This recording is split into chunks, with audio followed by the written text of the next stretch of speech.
My name is Geoff Dickgieser. I'm from Seattle. Yeah, so my job when I'm on watch is to basically be responsible for all the machinery in the engineering department. So that's not everything on the boat, but all the systems. So the main engines that generate electricity to run the propulsion pods. I specifically am in charge of making water, and the Fuel King is my official title. And that means basically that I'm just in charge of moving all the oil around. So all the diesel oil, all the lube oil. So we have all these tanks all over the ship, and for ballast reasons and stability. So ballasting is for the ship's stability, so we don't tip over and seize. There's this complicated program that does all the math behind it, but basically the ship has a center of gravity and a center of rotation, and as we move weight around the boat in different tanks, it keeps that center of gravity down, which keeps the bottom of the boat on the bottom, which is the important part. And that's affected by all the stuff that we load on for science. So all the other things that are loaded onto the ship affect that, and so then we can bring ballast. So we have ballast tanks as well, so that we would just bring seawater if we need more. And as we burn fuel, the ship gets lighter, and so then we'll put seawater in other tanks to compensate for that. And the captain decides what goes where, but then I do it, make sure that I report it back, make sure we don't lose any. And then when we take on fuel, that's a big part of my job. I'm kind of running the show that day.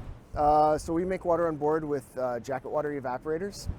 Right now, with 58 people on board, we're using between 2,000 and 3,000 gallons a day. And so that's a constant thing to try to keep up, because of course if we run out of water, game's over. So that's one of the things I spend a lot of time monitoring, is how much are we using and how much are we making.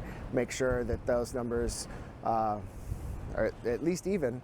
And so if we start using more than we make, then we have to start restricting usage and telling people not to take showers. We try to keep it as close to the top as possible at all times. In case like the machinery breaks and we can't make water for all of a sudden, we still have quite a while that we can go to get back home and not die. So I went to university, Washington State University, go Cougs, for mechanical engineering. And I worked at Boeing for a while and a couple other companies doing engineering stuff, and working in an office just wasn't for me. I wasn't loving it, and so I decided to run away to sea. And so it was actually at my desk one day, and a guy walked by and he saw a postcard in my cubicle, and I was like, hey, where'd you get that? And I was like, oh, I was on this little island in Bequia in the Caribbean. And he saw that and was like, I think I've been there. I think I got that same postcard at the same little bookstore. So there's only one bookstore on that little tiny island. He was like, oh yeah. And I was like, hey, what were you doing there? And he said that, oh, I was on the tail end of a round the world voyage on a 180-foot tall ship. And I was like, what is that? And tell me about it. And so it was called the Picton Castle. And that was like in May or something. And by October that year, I had decided that I was going to sell all my stuff, move out of my apartment, and go work on the ship for a year. We sailed all around the Atlantic, out of Nova Scotia, across to Europe. Then sailed on a couple other boats after that one, other tall ships. And after a few years, decided I wanted to earn money by going to sea, and which there's no money in tall ships, but it's a lot of fun. I started working here at Scripps about 4 years ago. Scripps Institution of Oceanography is a subsidiary of University of California, San Diego. And then they have MARFAC, which is the marine facility in San Diego, in Point Loma.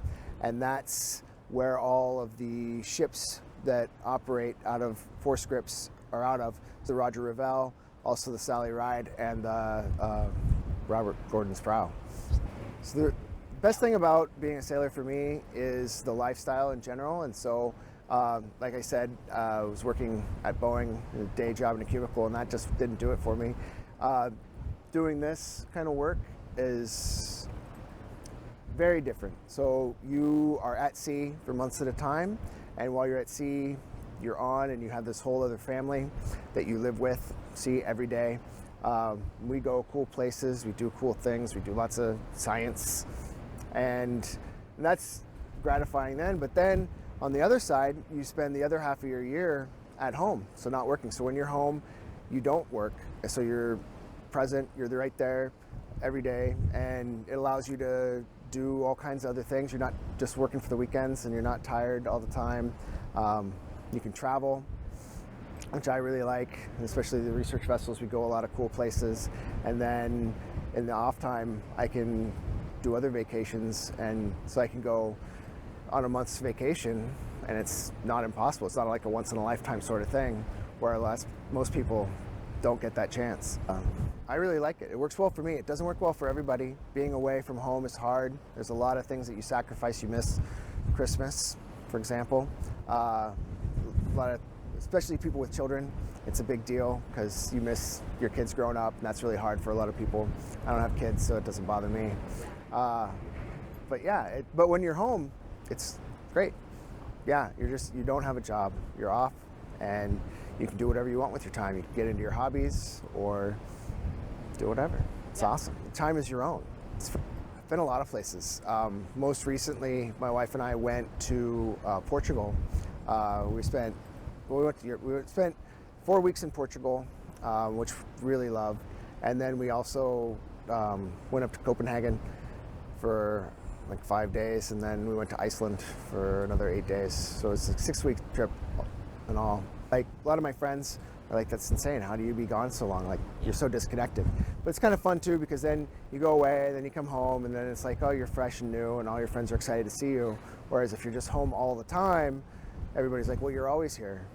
Like, it's not exciting at all. So that's true. If you don't go away, you can't come back.